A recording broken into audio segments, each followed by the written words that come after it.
Hey guys, tonight we are heading back to the 19th century to explore the very strange, sometimes gentle, and often bizarre cures that Victorians used for a problem as old as time itself. Insomnia. Imagine you can't sleep. But your only options are a swig from a dubious bottle or being wrapped up like a cold, damp burrito. The line between a good night's rest and a very permanent one was, shall we say, remarkably thin. You probably wouldn't survive the cure, let alone the original complaint. So, before you get comfortable, take a moment to like the video and subscribe, but only if you genuinely enjoy what I do here. It's a quiet, no-pressure way to support the channel. And for a bit of fun, post your location and what time it is where you are. It's always fascinating to see where everyone is drifting off from. Dim the lights, maybe turn on a fan for that soft background hum, and let's ease into tonight's journey together. The first thing you're aware of is the weight. It's a physical presence, a heavy, unyielding pressure on your chest, your legs, your entire body. You're lying flat on your back, entombed in a mountain of blankets, quilts, thick woolen sheets that feel just a little bit scratchy against your skin. Warned. For a moment, you wonder if you've been buried alive in a laundry hamper. A truly ignominious end for a person of your standing. But no, this is just your bed. Your very expensive, very fashionable, four-poster bed, draped in enough velvet to suffocate a small horse. And you are wide, hopelessly awake. You try to shift to find a cooler spot on the mattress, but it's a futile effort. The mattress itself, stuffed tight with horsehair, offers no comforting dip or gentle contour. It's more like a firm, unyielding slab of upholstery, a surface designed for presentation, not for actual human rest. A sigh escapes your lips, a tiny puff of warm air in the chilly bedroom. Despite the crushing layers of bedding, the London air has a damp, invasive chill that seeps through the window frames and settles deep in your bones. You can smell it, to a faint, ever-present aroma of coal smoke, damp earth, and something vaguely metallic from the gas pipes. A comforting perfume for the lungs, you're sure. Tick, tock, tick, tock. The mantel clock on the marble fireplace is your tormentor. Each swing of its brass pendulum marks another second you've failed at the simple, primal task of falling asleep. You've tried counting them. You've tried counting sheep, a ridiculous pastime for a grown man of industry. You've pictured them leaping over a stile one by one, but they just end up looking smug and well-rested, which only makes you more irritated. Your mind, it seems, refuses to be herded, prefers to race, to dart from one worry to the next with frantic, pointless energy. There's the matter of that shipping consignment from India, delayed by storms in the Bay of Biscay. There's the upcoming dinner party with the Worthingtons, and the dreadful certainty that Mrs. Worthington will once again display her prize-winning and frankly terrifying taxidermy badger. Then there's the low, persistent anxiety about your health, a general sense of unease that your physician, Dr. Albright, dismisses as simple nerves. A low rumble vibrates through the floor. Outside, a horse-drawn cab clatters over the cobblestones, the iron-shod hooves striking the stone with a rhythm that is almost, but not quite, predictable enough to be soothing. You hear a distant dog bark, a sharp, lonely sound, followed by the mournful hoot of a foghorn from the Thames. The great, sprawling, gaslit city of London is alive around you, but here in the expensive darkness of your bedroom, you feel utterly isolated. Historians still argue whether the pervasive melancholy of your era, this Victorian ennui, was a genuine psychological condition or simply the cumulative effect of breathing in coal dust and drinking water tinged with lead. Right now, you don't care about the cause. You just want the cure. You stare up into the oppressive darkness above your bed at the canopy that blocks out what little light might exist. A faint flickering orange glow seeps through a tiny gap where the heavy curtains fail to meet. It's the gas street lamp, hissing away on the pavement below. A beacon for all the other souls who are still wandering the night. You wish you could just switch off your brain, find a button or a lever to halt its relentless churn. If only you could listen to a quiet story, a calm voice to drown out your own. But that, of course, is a fanciful, futuristic dream. Your heart thumps, a dull, heavy beat against your ribs. Your breath feels tight in your chest. This is more than just a bad night. It has been weeks of this lying awake for hours, your body exhausted, but your mind a hive of activity, only to fall into a shallow, unsatisfying slumber, just as the morning light begins to turn the smoggy sky from black to a bruised, weary gray. You've had enough. This isn't living. It's a nightly haunting, and you're the ghost. Tomorrow, you decide, with a grim sense of resolve, tomorrow you will visit Dr. Albright again.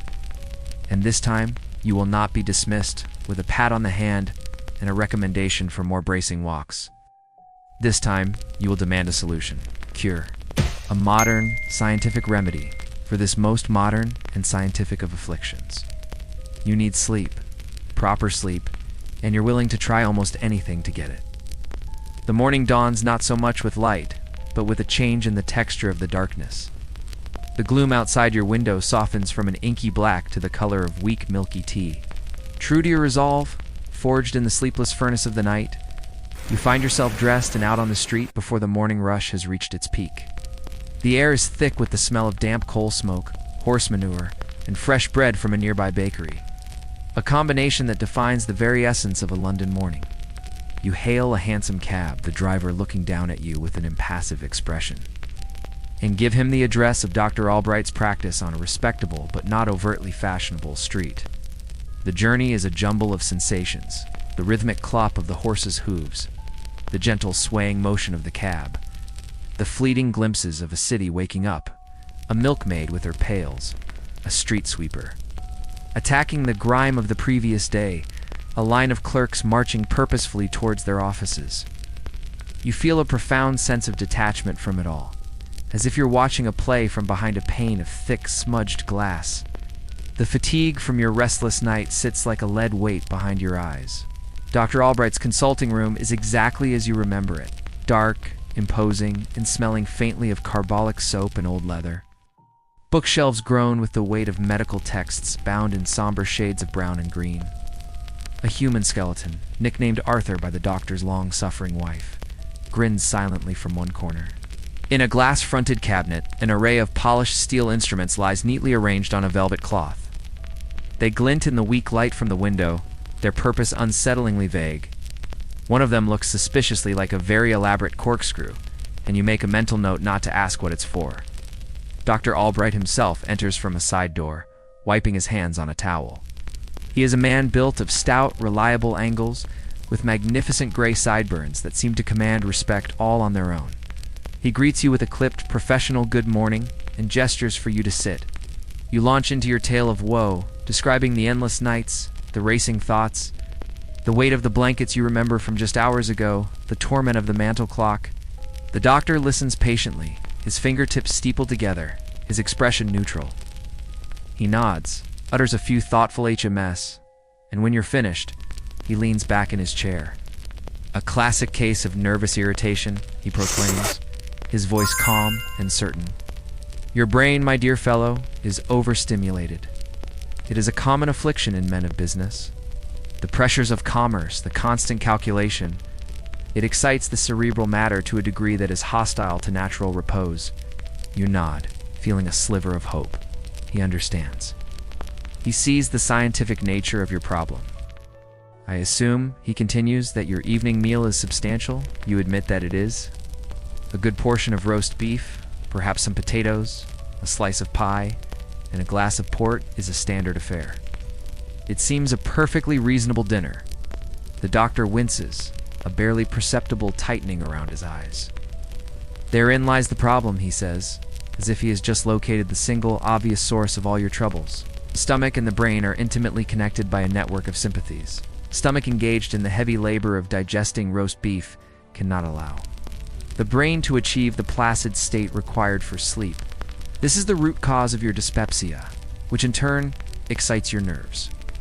This is it, you think. The modern diagnosis. Now for the modern cure. A powder, perhaps? A tonic, the solution Dr. Albright announces is dietary. Must soothe the stomach to suit the mind. He pulls a piece of paper towards him and dips his pen in an inkwell. For the foreseeable future, your evening meal will consist of something light. A bowl of plain gruel, perhaps a piece of toast with the crusts removed. A single, lightly boiled onion can also be most efficacious. You stare at him. A boiled onion sounds less like a sleep aid and more like a punishment for a petty crime. Furthermore, he continues, scrawling on the paper, you must avoid certain foods entirely after midday. No red meat. No rich pastries. No cheese. And absolutely, under no circumstances are you to eat cucumbers. Cucumbers, you ask, your voice betraying your confusion. Cucumbers, he confirms with grave certainty. They are a dangerously cold and watery vegetable known to produce a state of nervous agitation and internal wind. Catastrophic for a man of your delicate constitution. Medical historians debate whether these highly specific dietary prohibitions were based on any real-world observation or were merely the lingering ghosts of ancient humoral theory, which classified all things by their elemental properties. He hands you the sheet of paper. It's a list of bland, beige, and utterly uninspiring foods. He then stands up, a clear signal that the consultation is over. Follow this regimen for a fortnight, and I am confident your sleep will return to its natural rhythm. That will be 1 guinea, if you please. You leave his office and step back out into the noisy, bustling street, the doctor's prescription clutched in your hand. You feel a profound sense of anticlimax. This isn't science. This is advice. The kind of advice your grandmother would give. It's the 19th century equivalent of being told to try yoga and cut back on caffeine. As you walk away from the doctor's practice, the crisp paper crinkling in your fist, you are already certain that a diet of gruel and boiled onions will not be enough to silence the frantic ticking of your mind. Your quest for a real cure, you realize, has only just begun. A week passes. A week of boiled onions, tasteless gruel, and a profound, soul-deep resentment for cucumbers. You follow Dr. Albright's advice to the letter, a model of dietary discipline. You eat your bland, soothing meals. You take your bracing walks. You avoid all stimulating activities in the evening.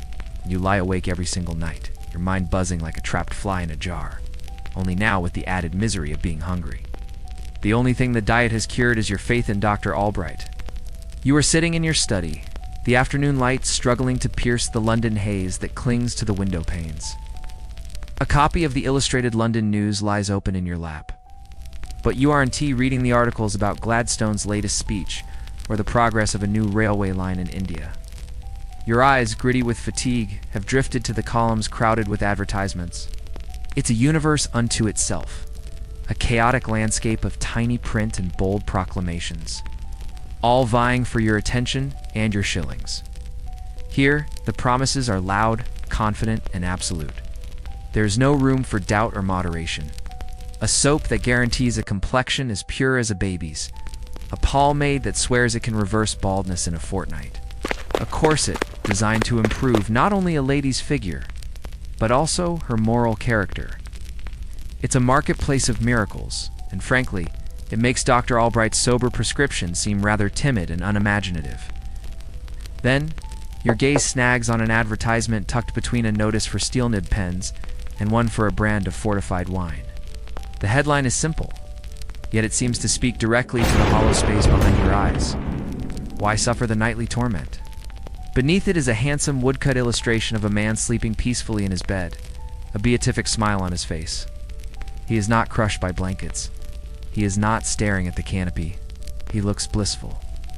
It is an image of such profound and unattainable peace that you feel an almost physical pang of jealousy. The text begins with a story. For months, writes a grateful reverend from Sussex, I was a shadow of my former self. My nights were a wasteland of anxious thoughts, my days a trial of weary misery. My flock suffered from my lack of vigor. Then, a blessed friend recommended Dr. Nightingale's somnolent syrup. You can't help but smirk. It has all the breathless sincerity of a 5-star review for a new brand of shoe polish. And yet you keep reading. The advertisement for Dr. Nightingale's syrup is a masterpiece of gentle persuasion. It doesn't scream, it whispers. It speaks of soothing the frayed nerves, of calming the overactive cerebral matter, and of promoting a deep, natural, and restorative slumber. It is, the ad claims, compounded from rare botanicals gathered from the tranquil valleys of the Orient, and is entirely free from the harsh mineral poisons found in lesser preparations. This last part seems particularly reassuring, though you have no idea what a mineral poison would even be. The testimonials continue, a chorus of the formerly sleepless, a barrister who regained his sharp legal mind, a mother who found the strength to care for her 6 children. They all sound remarkably similar, as if the grateful Reverend from Sussex is a master of disguise with a large and varied family. Historians debate the extent to which the consumers of these medicines genuinely believed the more outlandish claims, or if they were simply so desperate for any relief, they were willing to suspend their disbelief entirely for the price of a few shillings. You compare these vibrant promises with the memory of Dr. Albright's consultation. He offered you restriction, denial, and a future filled with boiled vegetables. Dr. Nightingale, on the other hand, offers a simple, direct solution in a handsome glass bottle. No discipline required, just a spoonful before bed. It feels less like medicine and more like a key to unlock the door that separates you from the peaceful, smiling man in the illustration. Your eyes scan the bottom of the ad. It's available at all respectable chemists. A new kind of energy begins to fizz within you, displacing the leaden fatigue for the first time in days. It's the energy of possibility, the path of medical orthodoxy, of scientific reason, as prescribed by Dr. Albright, has led you to a dead end of bland food and continued sleeplessness. But here in the pages of a popular newspaper is another path, more colorful path, lit by the warm glow of advertising and paved with the earnest testimonials of 100 strangers. You fold the newspaper. The image of the sleeping man burned into your mind. The name Dr. Nightingale's somnolent syrup echoes in your thoughts. It sounds so much more promising than no cucumbers.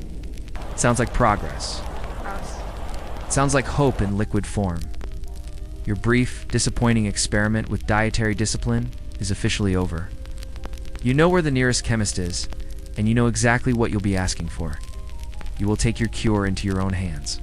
The chemist shop is a world away from Dr. Albright's austere consulting room, where the doctor's office was all dark wood and sober silence. This place is a bazaar of sensory information. The air is thick with 100 competing scents, the sharp temps of ammonia, sweet perfume of lavender water, the earthy smell of dried herbs, and an underlying chemical sharpness that reminds you of clean laundry. Sunlight, tinted green and red by the enormous colored water jars in the window, paints strange patterns on the floor. Shelves stretch from floor to ceiling, crammed with bottles, boxes, and ceramic jars bearing mysterious Latin labels. You approach the polished wooden counter, feeling a slight thrill, as if you're a spy procuring a secret formula. The chemist, a small man with wire-rimmed spectacles and ink-stained fingers, gives you a polite, professional smile. "Good day, sir. How may I help you?" You lean in slightly, lowering your voice as if sharing a confidence. "I'm looking for Dr. Nightingale's somnolent syrup." You say the name you memorized from the newspaper ad, feeling its hopeful melodic sound on your tongue.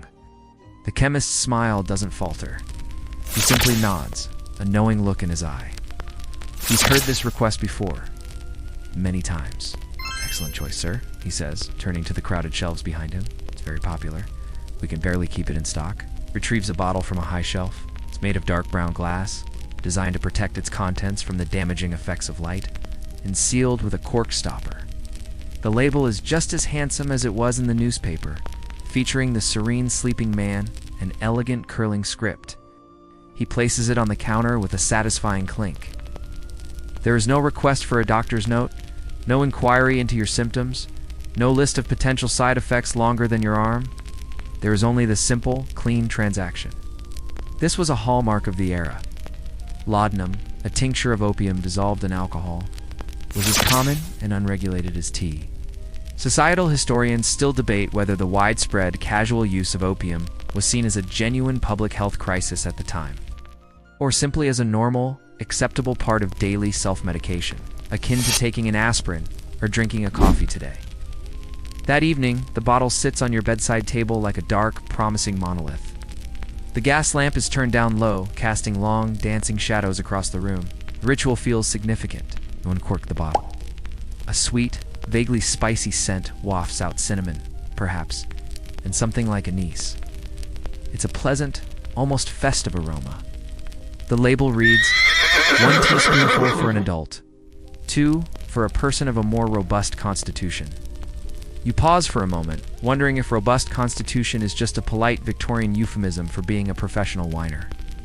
You decide to err on the side of caution and pour a single, careful spoonful of the thick, syrupy liquid. It's the color of dark honey. You bring the spoon to your lips and swallow. The first taste is exactly as the smell promised: intensely sweet, sugary, and warmly spiced. It's designed to be palatable, even pleasant. But a second later, a powerful aftertaste blooms on your tongue, a deep, invasive, and lingering bitterness that no amount of sugar or spice can fully conceal. Ah, you think with a grimace. The rare botanicals from the tranquil valleys of the Orient. They taste an awful lot like medicine. You lie back against your pillows, the bitter taste still coating your mouth, and you wait. For 10 minutes, nothing happens. The same old anxieties begin to prick at the edges of your consciousness. The shipping consignment. Mrs. Worthington's badger. You feel a familiar sinking feeling. Perhaps this was just another waste of money. Perhaps you should have stuck with the boiled onions. But then, something shifts. It begins as a slow, creeping warmth in the pit of your stomach, a gentle heat that radiates outwards, down your legs, up your chest, into your arms. It's a pleasant, heavy feeling, as if your limbs are being filled with warm, liquid lead. The tension in your shoulders, a knot you didn't even realize you were carrying, begins to dissolve. Your frantic thoughts, which usually dart about like startled birds, don't disappear. Instead, they seem to slow down. Their sharp, worrying edges become soft and rounded. The issue with the shipping consignment no longer feels like a looming catastrophe. It's just a distant, uninteresting problem that can be solved tomorrow, or perhaps the day after. The tick-tock of the mantel clock continues, but it has lost its power over you. The sound is muffled, distant, as if it's coming from another room. The weight of the blankets, once a source of oppression, now feels like a comforting, protective embrace. You are floating. Not asleep, not yet, but suspended in a calm, hazy, and profoundly peaceful state of detachment. The world outside your warm, pleasant bubble of sensation has ceased to matter. Dr. Nightingale, you think? As your eyelids grow heavy with a luxurious, delicious weight, the man is a positive genius. For the first time in what feels like a lifetime, sleep feels not only possible, but inevitable. Months slide by, each one marked by the nightly ritual of the little brown bottle. Dr. Nightingale's somnolent syrup, your quiet companion, has not failed you. The sleep it provides is deep and, for the most part, peaceful. That a subtle change has occurred. The single cautious spoonful you started with no longer seems to possess the same magic. Lately, it has taken 2 spoonfuls, and on particularly vexing nights, something closer to the size of a soup ladle, to coax your mind into that warm, hazy state of surrender. You've noticed a certain grogginess in the mornings, too a faint, persistent fog that takes a few hours and a strong cup of tea to burn off. One afternoon, while visiting a fellow merchant, the conversation turns to matters of health. Your acquaintance mentions, with a pointed look, the dangers of becoming a slave to the poppy, a phrase that makes you feel a prickle of defensive shame. He speaks of a new, modern, and altogether more scientific remedy for nervous complaints: bromides. This is not the first time you have heard the word. It's been whispered in newspapers and journals, presented as the latest triumph of chemical medicine. While opium-based remedies like your syrup are seen as folksy, botanical, and perhaps a bit disreputable, bromides are different. They are simple salts, compounds of bromine, first isolated and promoted for medical use just a decade or so ago. This is the mainstream marvel of the moment: potassium bromide, a treatment for everything from epilepsy to sleeplessness, lauded for being predictable, pure, and most importantly, not opium. It's not a plant extract. It's chemistry. It feels safer. It feels cleaner. A few days later, you find yourself back at the chemist's shop. The same man with the wire-rimmed spectacles greets you. This time, you don't ask for Dr. Nightingale by name. You feel you've outgrown his gentle, syrupy promises. "I'm looking for a bromide preparation," you state, trying to sound as informed and clinical as possible. "Something for the nerves." To aid with sleep, the chemist nods sagely, his expression indicating that you are a discerning customer, a man of science. "Of course, sir, the latest thinking." a much more direct action on the nervous system. He retrieves a different bottle. This one is clear glass, filled with a clear liquid. The label is stark and simple, bearing the words potassium bromide solution. Looks less like a magical elixir and more like something from a laboratory.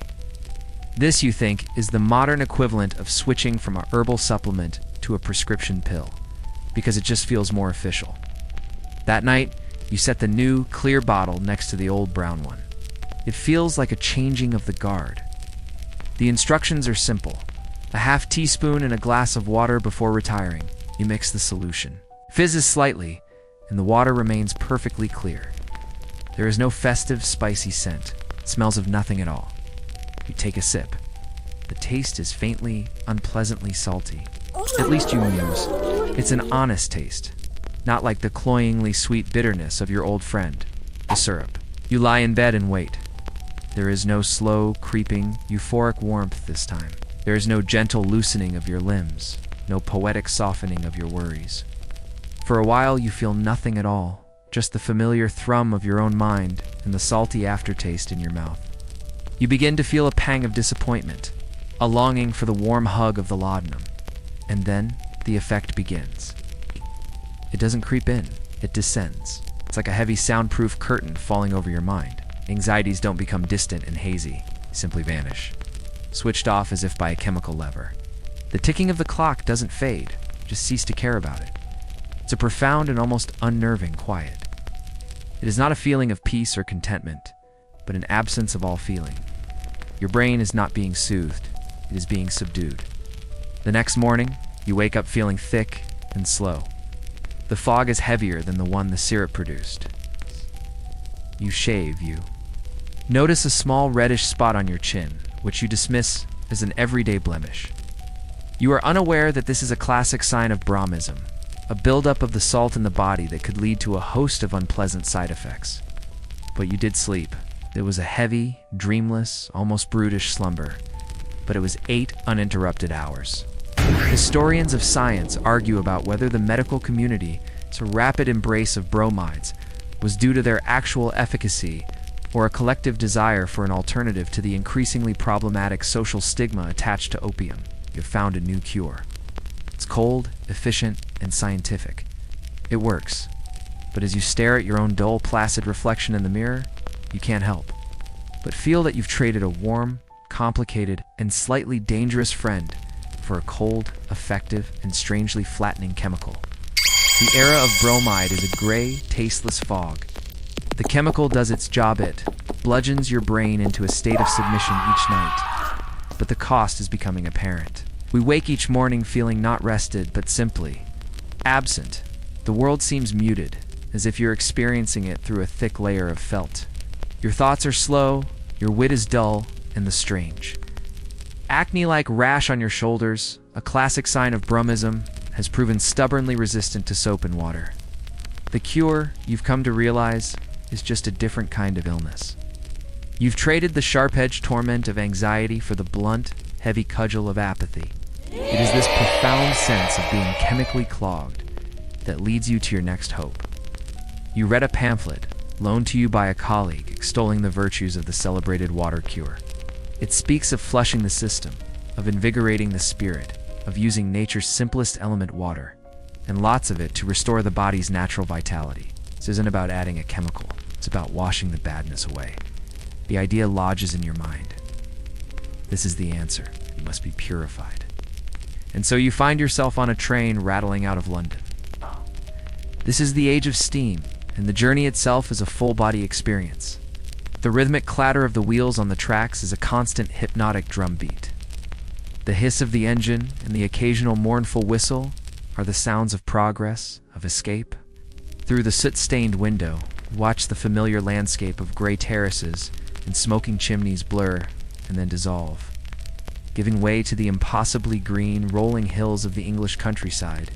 It looks like a landscape from a painting, a place where the air itself might be clean.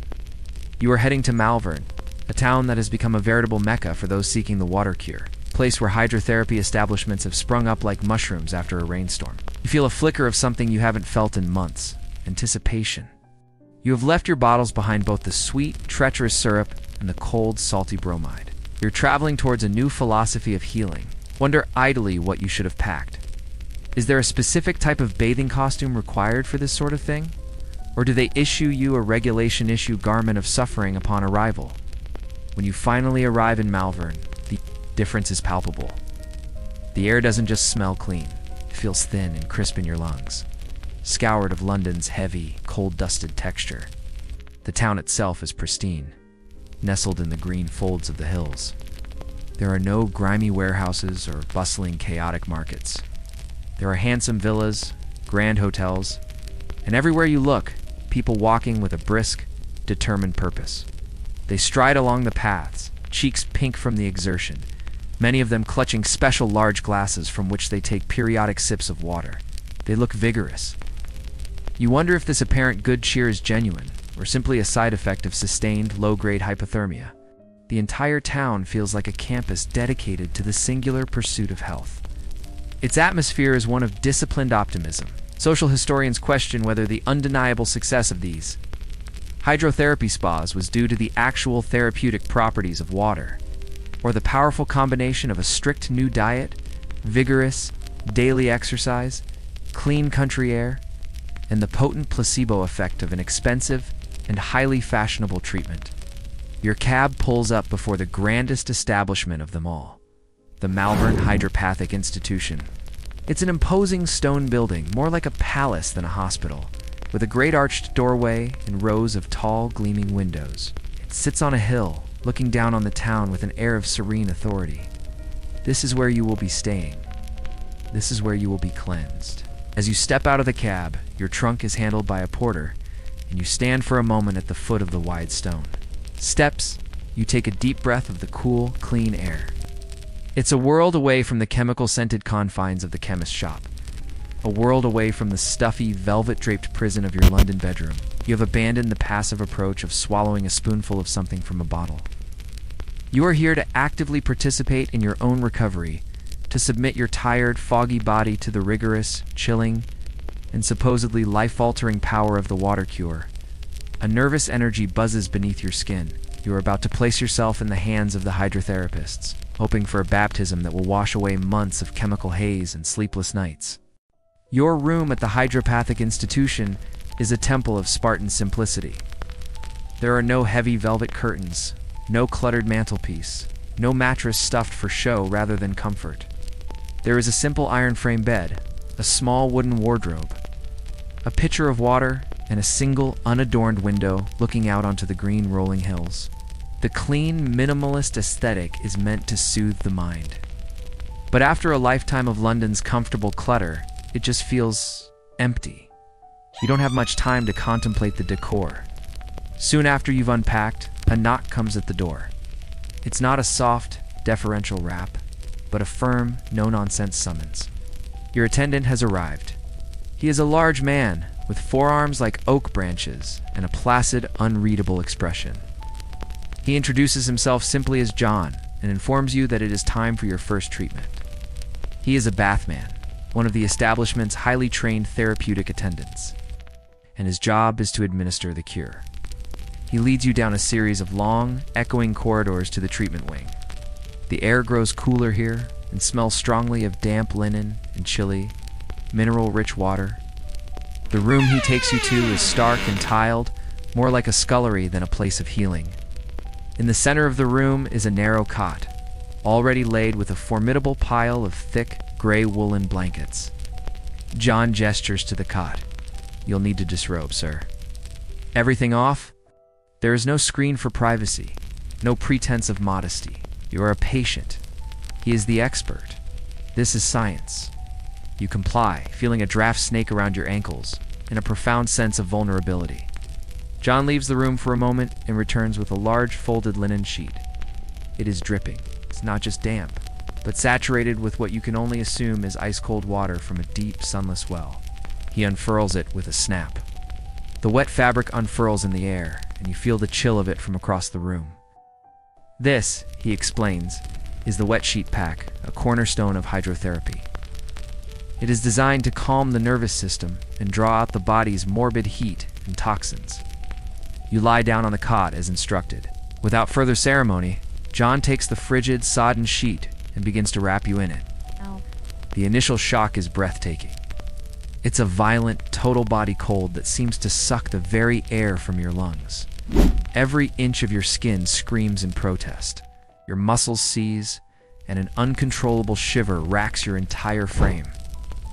A fleeting, absurd thought that this must be what a cucumber feels like just before it is put in a salata small. Cold comfort in remembering Dr. Albright's bizarre prohibition. John works with practiced efficiency, wrapping the sheet tightly around you over your legs, across your chest. Tucking it in until you are completely immobilized from your neck to your toes, a human mummy swaddled in freezing laundry. S. This isn't a wellness trend. It's a full-scale assault. Then come the blankets. 1, 2, 4, 6. He piles them on top of you, a mountain of heavy wool that pins you to the cot. He tucks them in tightly, sealing you into your cold, damp cocoon. He places a small cup of cold water with a straw next to your head. "Sip this if you feel thirsty," he says, his voice flat and unemotional. Then he turns down the gas lamp and leaves, closing the door behind him with a quiet click.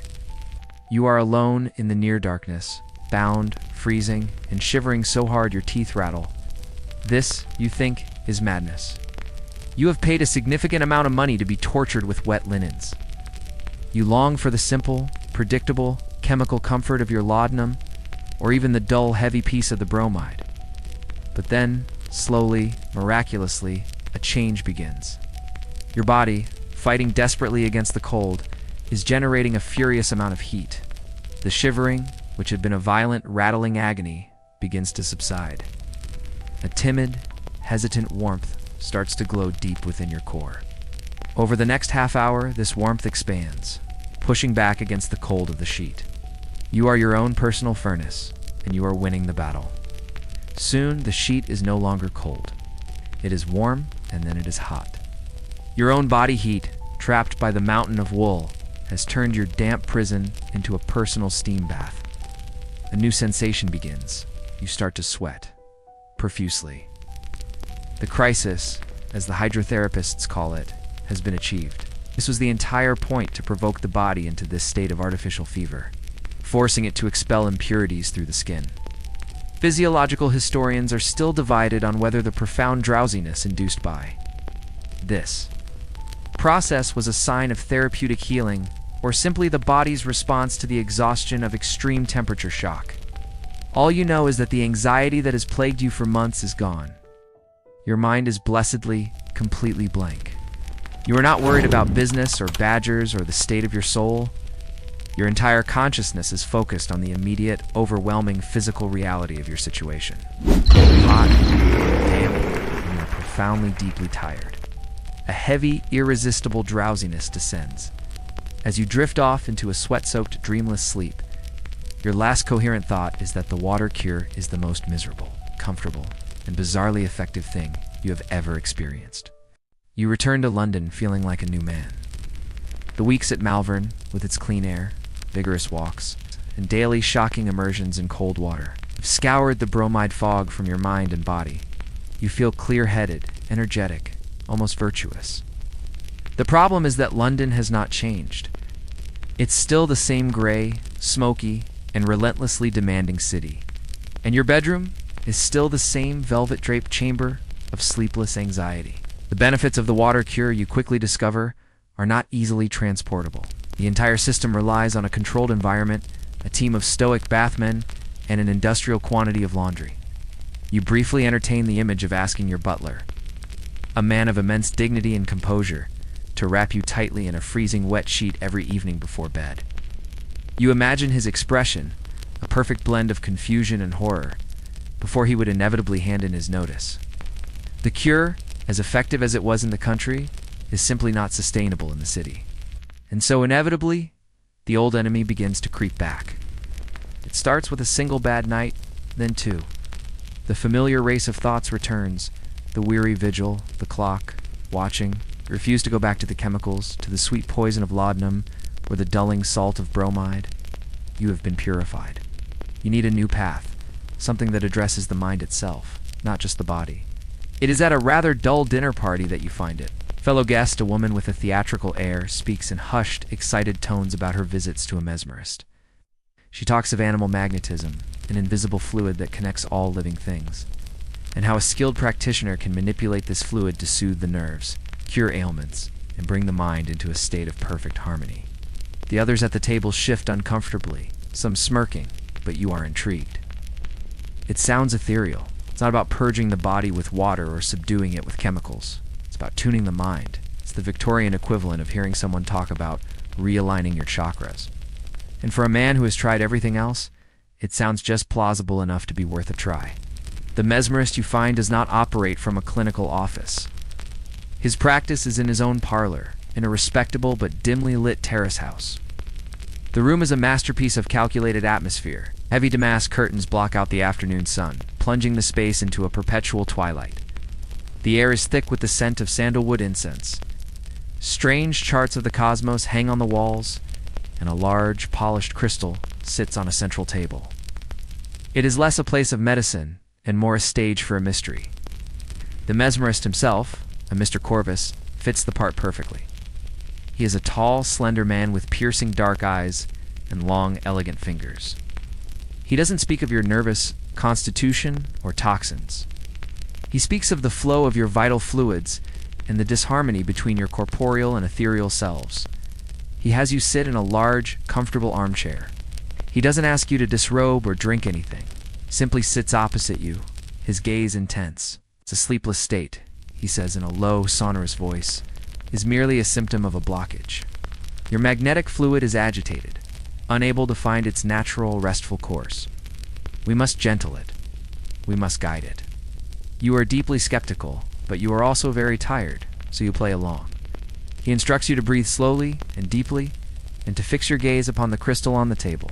Damn, he begins. He raises his hands and starts to make slow, deliberate, sweeping passes through the air, starting from the top of your head and moving down towards your feet. His palms held flat, never once making physical contact. You feel a bit ridiculous, as if he's checking you for invisible lint. But you keep breathing, keep staring at the crystal. The room is quiet, save for the mesmerist's soft, rhythmic breathing and his continuous, monotonous passes. The historical relationship between the theatricality of mesmerism and what would later become the clinical practice of hypnotism is a subject of continuous debate among historians of psychology. Is this science, or just a very effective bit of theater? You're not sure. But as the minutes stretch on, something begins to happen. The skepticism starts to dissolve. The mesmerist's calm, confident presence is strangely reassuring. His repetitive motions are hypnotic. Your eyelids begin to feel heavy. Your limbs, which were tense, start to feel loose and weighted, as if sinking gently into the chair. A pleasant, tingling warmth, not unlike the first gentle wave of the laudanum you remember, spreads through you, but this time it feels clean, internal. Mr. Corvus's voice drops to a near whisper, a soothing, continuous murmur. He tells you that your mind is becoming calm, that the anxious thoughts are like leaves floating away on a slow, quiet river, and to your astonishment, they are. The frantic energy has dissipated, replaced by a profound sense of lethargy and peace. You are not asleep, but you are certainly not fully awake. You're floating in a quiet, suggestible, and deeply relaxed state. When the session ends, you feel light and untroubled. You have no idea if your magnetic fluid has been harmonized, but the relentless noise in your head has, for the first time in a long time, been silenced without chemicals or cold, wet sheets. Ow. This is the strangest cure yet, a cure of pure suggestion and atmosphere. But as you walk out into the London twilight, you feel a calm you had thought was lost to you forever. The sessions with Mr. Corvus are a strange, quiet blessing. In his incense-scented twilight parlor, your anxieties seem to melt away under his steady gaze and the slow, sweeping passes of his hands. The problem is that the calm is frustratingly temporary, and the magnetic fluid, it turns out, requires regular and rather expensive reharmonizing. For the cost of a month's worth of mesmerism, you suspect you could hire a small orchestra to play lullabies outside your window every night?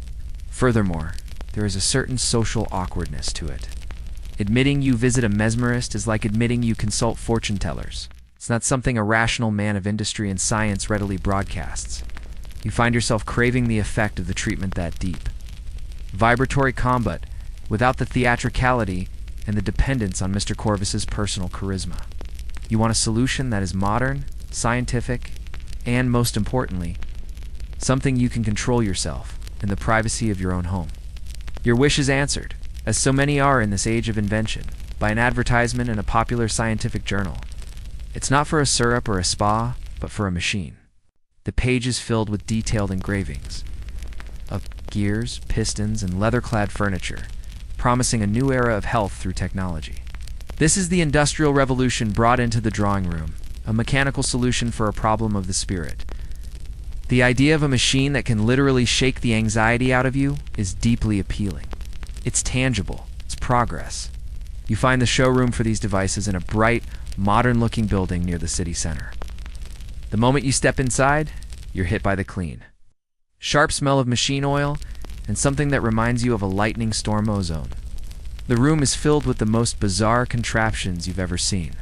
There are chairs with belts and pulleys, strange-looking stationary bicycles, and platforms that look designed to jiggle a person into submission. It's like a gymnasium designed by a very ambitious and slightly unhinged clockmaker, the Victorian equivalent of a high-end electronics store filled with massage gadgets. A man in a sharp suit with an even sharper haircut approaches you immediately. He's a salesman, radiating an aura of supreme confidence in his products. He dismisses tonics as poison and mesmerism as charlatanism. The future of health, he declares, is mechanical percussion. The problem, sir, he says, tapping a large, formidable-looking leather recliner, is stagnant nervous energy. Our patent oscillating recliner uses the principles of percussive therapy to stimulate the ganglia and ensure a vigorous circulation of the nervous fluids. He pats the chair. Why rely on some mysticus hand-waving when you can have the scientifically calibrated power of steam and steel at your disposal? You are persuaded to try it. You sit down in the enormous leather chair. It is comfortable, but you feel a sense of impending doom. The salesman pulls a lever and turns a wheel on the side. A small, discreet steam engine in the adjoining room chuffs to life, and a series of belts beneath the chair begins to move. Then the shaking starts. It is not a gentle, soothing vibration. It is a vigorous, bone-jarring, tooth-rattling mechanical oscillation. The entire chair shudders and vibrates with a powerful, rhythmic energy. You feel the percussion in your teeth, in your chest, in the very marrow of your bones. The salesman shouts over the mechanical din, "Do you feel that, sir?" That is the sensation of your entire nervous system being awakened. Invigorated. You do feel something, though. Invigorated is not the word you would choose. It's certainly a distraction from your anxiety. You're now mostly anxious about the chair shaking itself to pieces with you still in it. After a few minutes, the salesman brings the machine to a halt. You sit in the sudden ringing silence, feeling a strange tingling sensation all over your body. You do, to your astonishment, feel strangely relaxed. The vigorous shaking has left your muscles loose, and your mind surprisingly quiet. While the full oscillating recliner is a bit large for your bedroom, salesman, sensing your interest, shows you a range of smaller home-use devices. There are handheld vibrators powered by clockwork and belts with so-called galvanic properties. The evolution of these nerve-soothing mechanical vibrators initially prescribed by physicians to women for a wide range of nervous complaints into a broader market is a topic of considerable interest to historians of technology. You leave the showroom not with the chair, but with a more modest purchase. A handheld, clockwork-powered nerve reliever. It's a handsome object of polished mahogany and brass, with a small, padded sphere on the end that vibrates when you wind it up. It seems like the perfect compromise, the relaxing, vibratory sensation of mesmerism delivered by the reliable scientific power of a machine. You carry the box home, once again, placing your faith in a new cure. Convinced that this time, modern engineering holds the key to a good night's sleep. Your faith in modern engineering lasts for approximately 2 nights. The handsome mahogany and brass nerve reliever is, in practice, a disappointment. Its clockwork mechanism, when wound, produces a loud, irritating buzzing noise, like an enormous, angry beetle trapped in a jar. The vibration is less of a soothing percussion and more of an annoying jiggle. Instead of lulling you to sleep, it makes your hand go numb and fills your quiet bedroom with the frantic sound of a machine desperately trying to unwind itself. You find it produces less nerve relief and more of a profound desire to hurl it against the wall. When with that final, buzzing failure, something in you breaks. You are done. Done with cures. Done with tonics, with salts, with spas, with mesmerists, and with ridiculous rattling machines. You have subjected yourself to chemicals that fogged your mind, to sheets that froze your body, to hypnotic gazes and mechanical jostling. Each new cure was just a new kind of problem. You've come to a radical conclusion.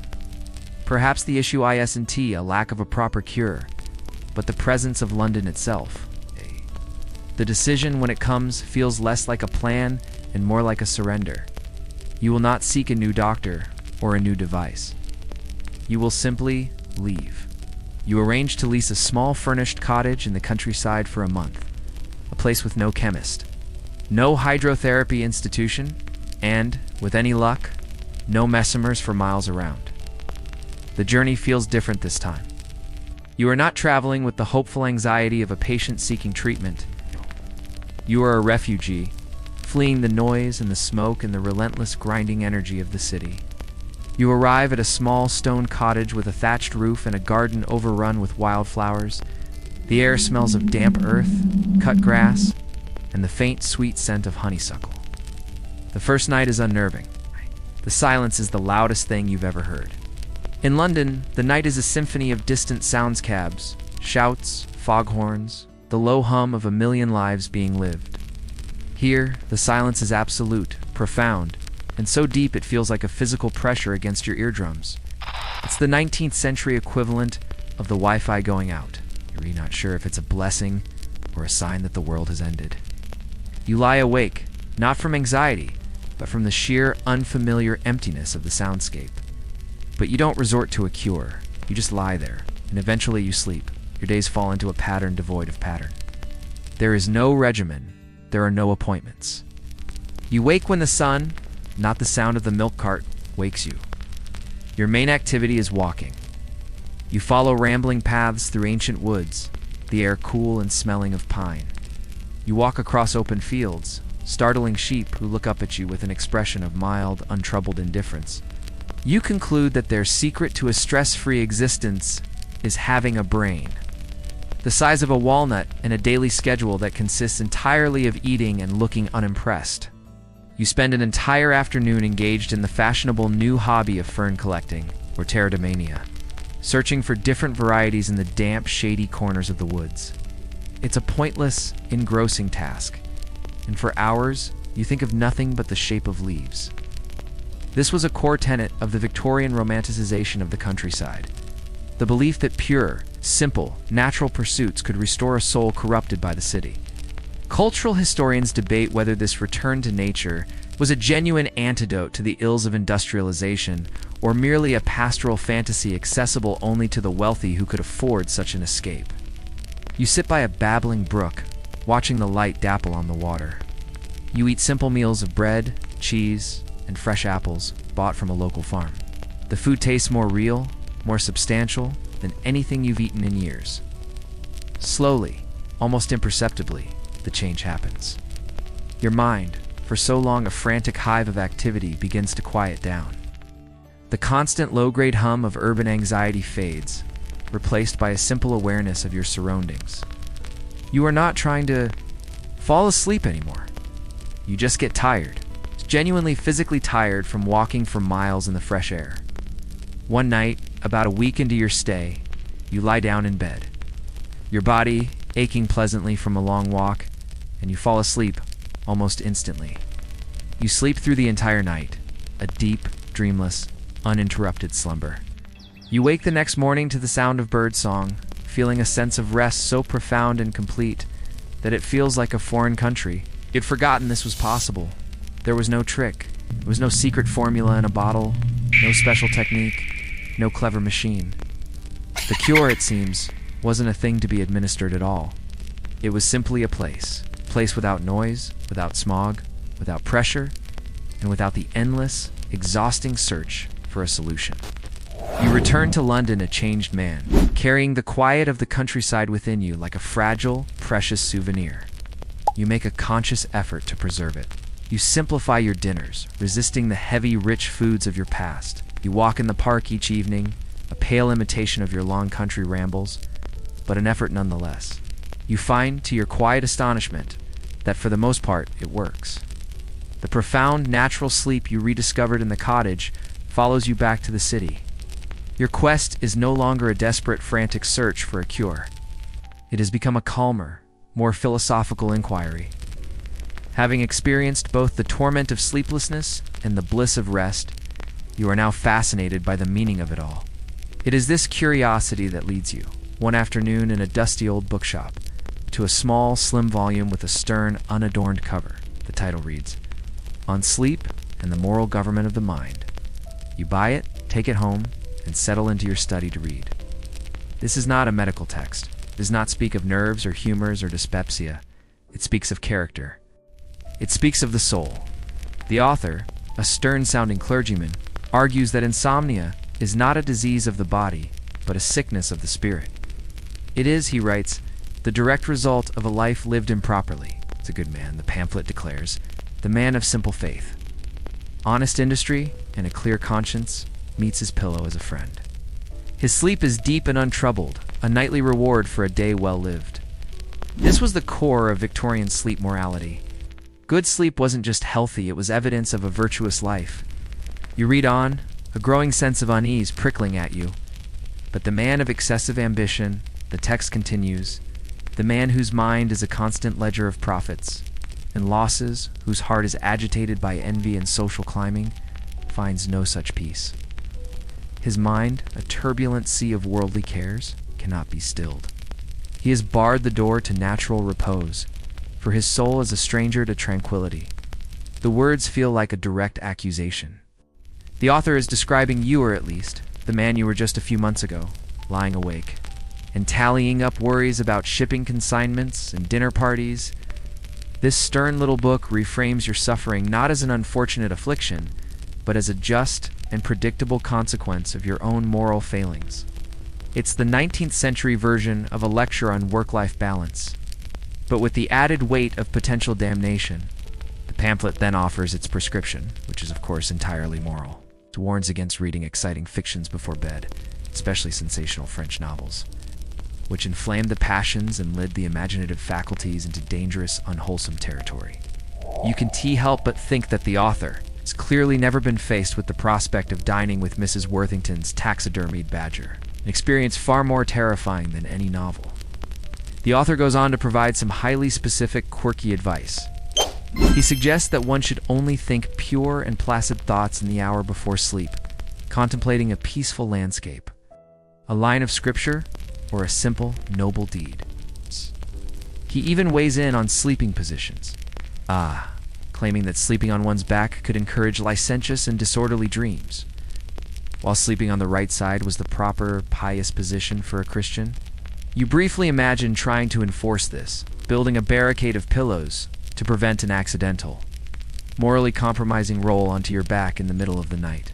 Social theorists contend that this medical moralizing served as a powerful tool for social control, reinforcing the bourgeois values of discipline, moderation, and emotional restraint by defining their opposites not just as sinful, but as genuinely pathological.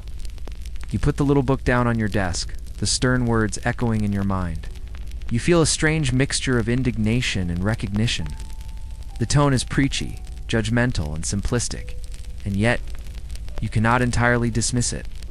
The chemicals, the water, the machines, none of them had provided a lasting solution. Your peace had only arrived when you had, by chance, followed this book's core advice. You had abandoned your worldly cares. You had left your ambition and your anxieties behind in the city and had lived. For a short while, a simple, uncomplicated life, the realization settles upon you, not with the comfort of a solution, but with the weight of a new and difficult truth. The problem was never a rebellious stomach or overexcited nerves or an imbalanced magnetic fluid. The problem was your life, The cure wasn't a substance or a machine to be bought, but a way of being that seemed almost impossible to maintain in the heart of a city built on the very ambition the book condemned. You now know how to sleep, but the question that remains is far more complicated. How are you supposed to live? You honestly try to live the life prescribed by the moralizing pamphlet. You manage your business with a calmer hand, you take your evening walks, you avoid sensational novels. For a time it holds, but London is London, a difficult week of negotiations, a delayed shipment, the relentless pressure of the city's commerce, it all conspires against you. The old familiar tightness returns to your chest. You find yourself lying in bed one night, your heart beating just a little too fast. The ghosts of your old anxieties whispering at the edges of your hard-won peace. You do not panic. You do not reach for a cure, but you are troubled.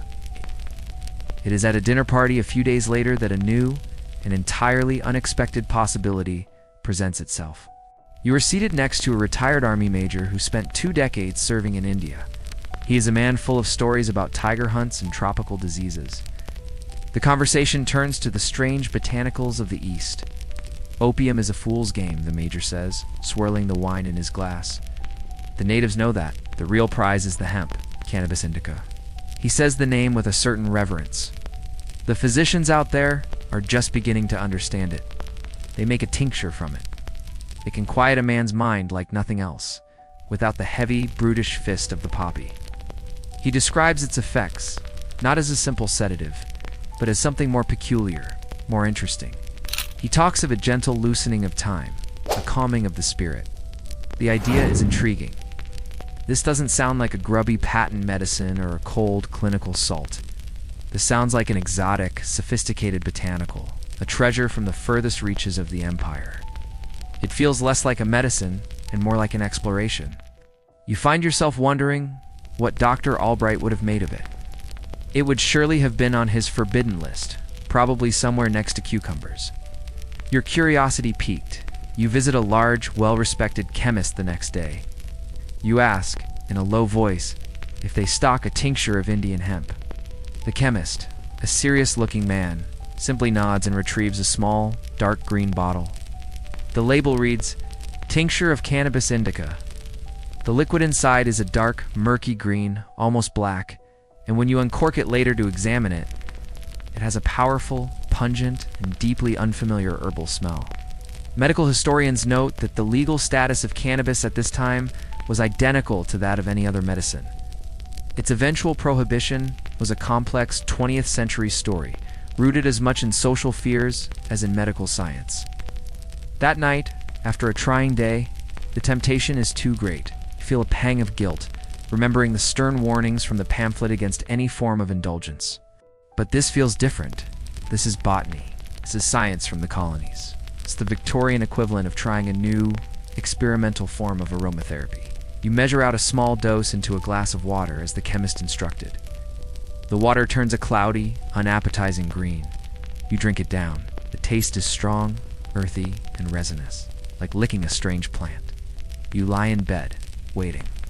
For a long time, nothing happens. You feel the familiar drumbeat of your own anxious heart.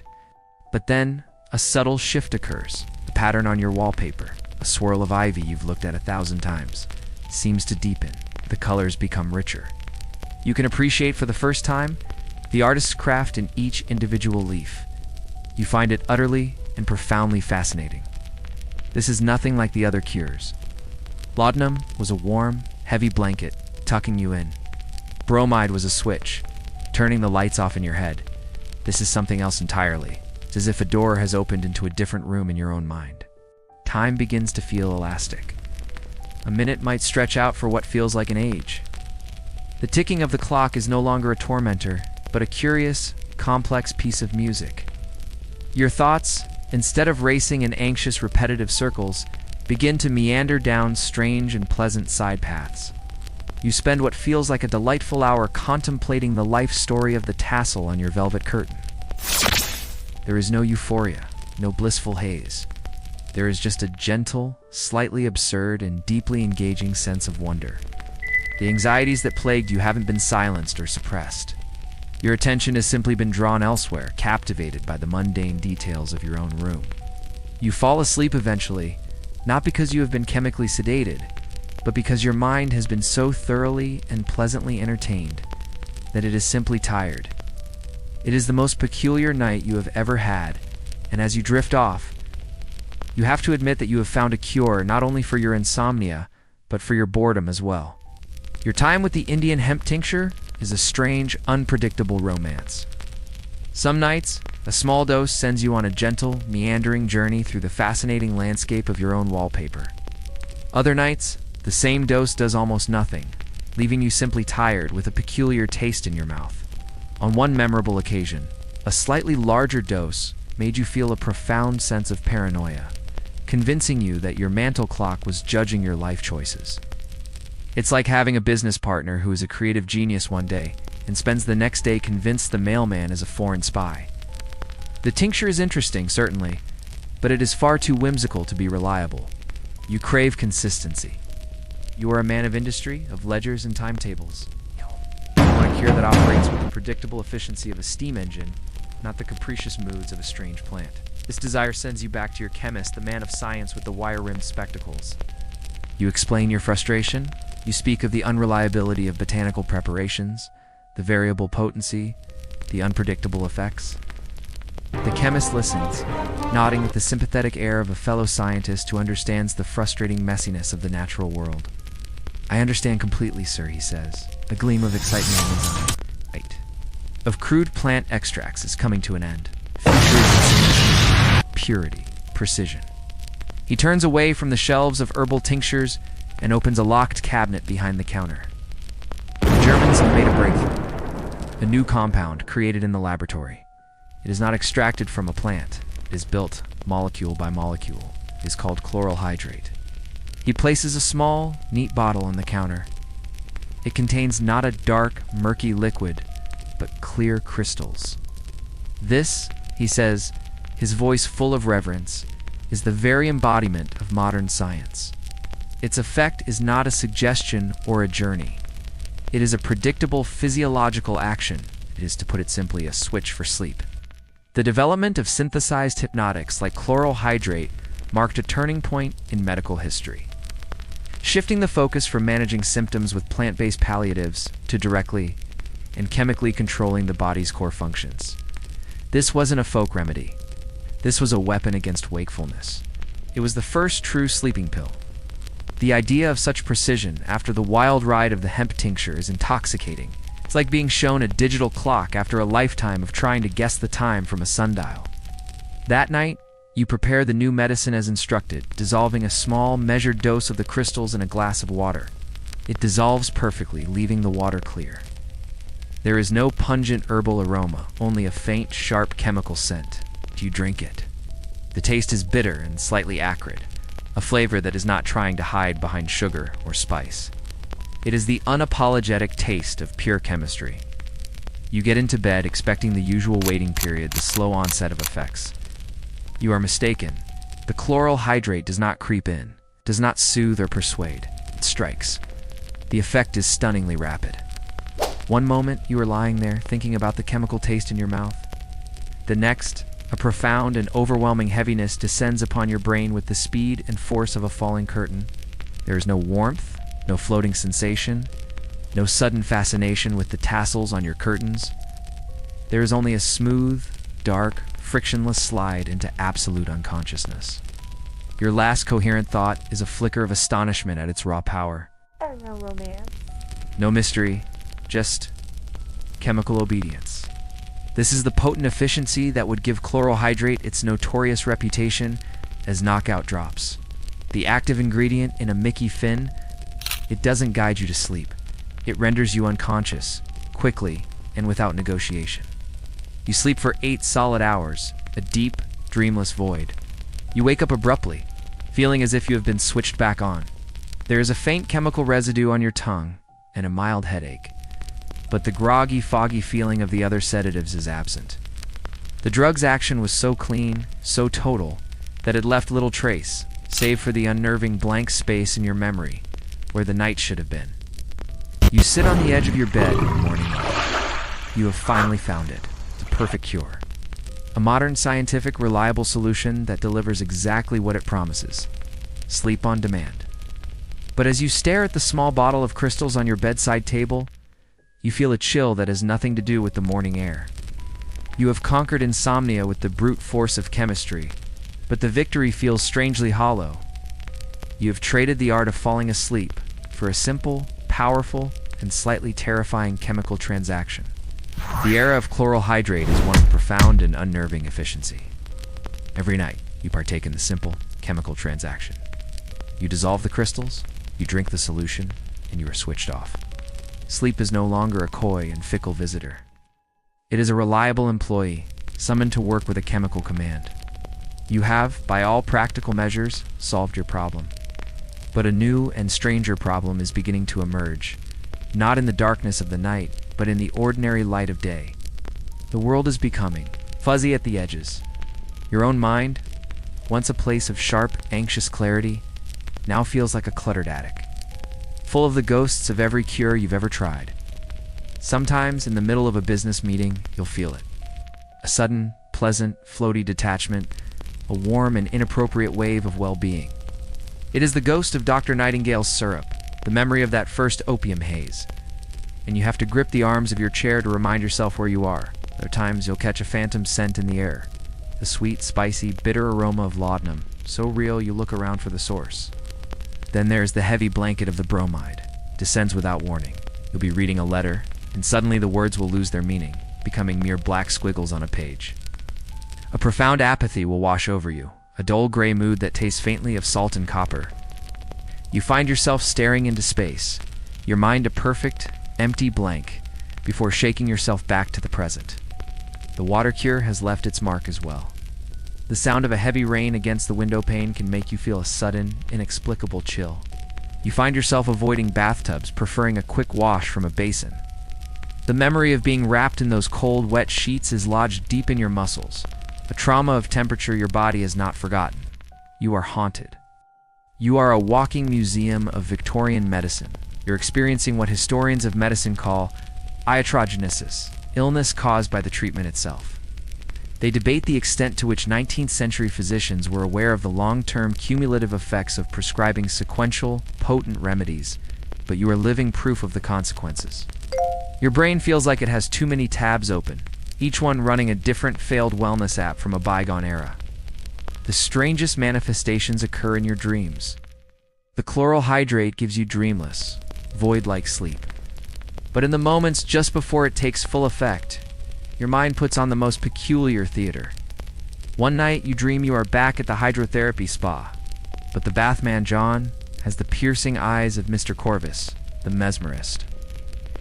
He wraps you not in a wet sheet but in a large, vibrating cucumber. The vital fluids are agitated, he whispers, as the cucumber buzzes against your skin. Then, Dr. Albright appears, holding a teacup full of a dark green liquid. Drink this, he commands. It's Dr. Nightingale's patented chloral hydrate. Taste a bit salty. You wake up with a jolt, your heart pounding before the chemical finally pulls you under. At least, you think, Riley? All your therapists are finally collaborating on a treatment plan. You try to explain these sensations to no one, of course. How could you? Well, you see, I'm experiencing a phantom buzzing sensation, a recurring fear of both bathtubs and cucumbers, and the occasional belief that my mantle clock is disappointed in me. You would be committed to an asylum before you finish the sentence. So you exist in this quiet, private haze. You move through your days, a respectable man of business on the outside, but inside, you are a landscape of lingering side effects. The clean, sharp line between the illness and the cure has dissolved completely. You sought a simple solution to the problem of being awake, and in the process, you have complicated the very nature of wakefulness itself. The world is no longer solid and reliable, but a strange, shimmering place, haunted by the chemical and psychological echoes of your long, desperate journey for a good night's sleep. You stand at the window of your study, looking down at the gaslit London street. You are a man who has traveled through the strange and varied landscape of 19th century medicine. You have been soaked and steamed, hypnotized, and vibrated. Your bloodstream has hosted a small pharmacopoeia of poisons and panaceas. The echoes of these journeys still flicker within you, the phantom chill, the memory of a sweet, bitter taste, the ghost of a buzzing machine. You have achieved sleep. Yes, but at the cost of your waking peace. And in that moment of quiet reflection, looking at the hazy glow of the city, you arrive at your final diagnosis. The enemy was never the sleeplessness itself. The enemy was the frantic, desperate search for a perfect cure. The belief that there existed a single, magical answer, tonic, a treatment, a theory that could restore you to a state of natural, untroubled grace. That person, you realize, is gone forever. The only path forward is to stop searching for a cure for the man you were and start managing the life of the man you have become. That evening, you begin to negotiate a truce, consciously build a new ritual, a synthesis of everything you have learned. From your time in the country, you take the lesson of simplicity and quiet. You have the loud, ticking mantle clock removed from your bedroom. Before bed, you don't read business ledgers or sensational news. You sit quietly, sometimes reading a page or two from a dull but pleasant book on gardening. You open the window just a crack, letting in the cool night air. From the stern moralist's pamphlet, you accept the central, if unpalatable, truth. A mind agitated by the day's anxieties cannot find rest at night. You make a conscious effort to leave your worries in your study, to close the door on them both literally and metaphorically. And from the chemist, from the age of modern science, you take your most powerful and dangerous tool, the chloral hydrate, but you no longer see it as a nightly bludgeon. You see it as the final, quiet step in a carefully constructed process. You reduce the dose to the smallest amount that is still effective. It is no longer a command to your brain. It is a firm but polite suggestion that the day's performance is over. It's your own personal treaty of insomnia, with terms carefully negotiated between all your past selves. This shift from seeking an absolute cure to developing a personal strategy for managing a condition represents a pivotal moment, prefiguring modern approaches to chronic illness. You lie in bed. The room is quiet. Your mind is calm, prepared for rest by the quiet ritual of the evening. You are not plagued by anxieties. You are not desperately willing yourself to sleep. You are simply ready to take the small, measured dose, the final piece of the puzzle. There is no violent slide into unconsciousness. The smaller dose works more gently, synergizing with your prepared state of mind. It simply helps you to cross a threshold you've already walked towards. You have found your solution. It is not the pure, artless sleep of a child or a country farmer. It is a managed peace, an engineered repose. It is a hybrid of old wisdom and new science, of self-discipline and chemical assistance. It is the sleep of a modern man, a man who has stared into the sleepless abyss and has had the courage to build a fragile, functional, and deeply personal bridge across it. It is not perfect, but it is enough. And for the first time, you feel a sense of control, not from a powerful cure, but from the quiet wisdom of your own hard-won experience. And so your journey through the strange landscape of Victorian cures comes to a gentle, quiet close. The story fades, its work now done, leaving behind only the soft echo of a time long past. The clatter of hooves on cobblestones dissolves into the gentle hum of the world outside your own window. Ow. The flicker of the gas lamp softens into the dim, peaceful light of your own familiar room. All those anxieties, those tinctures and tonics, those strange and desperate remedies, all begin to drift away now, like leaves on a slow, quiet river, Ow. floating further and further from the peaceful shores of your awareness. There is nothing left for you to do, nothing to solve, nothing to seek. All that is left is the simple, gentle reality of this moment, the softness of your pillow, the comfortable weight of the blanket upon you, the easy, rhythmic cadence of your own breathing, pulling you slowly, softly, deeper into a place of quiet and well-deserved rest. Let the last remnants of the story dissolve into the stillness of the night, and allow the quiet to settle around you. It's a safe and peaceful harbor as you, too, drift towards your own gentle, easy, and comfortable sleep,